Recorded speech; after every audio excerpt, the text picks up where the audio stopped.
nga. Ilan ba yan? Bilangin natin, Berta. 1, 2, 3, 4, 5.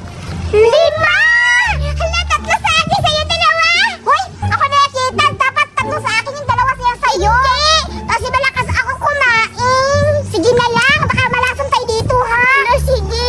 Ano kukunin na ba natin? Berta, baka namalit mata tayo dito. Siguro nga, kasi wala namang apple dito sa Pilipinas, di ba? Sige, tikman mo muna, Berta. Ikaw muna, natatakot ako eh. Baka malason tayo, baka hindi to apple. Sige, try mo. Yan natin muna. Oo nga, apple talaga siya, Berta. Kunin mo na. Hindi ako nakapaniwala. Hala. Sa wakas, andyan na ang mga bata.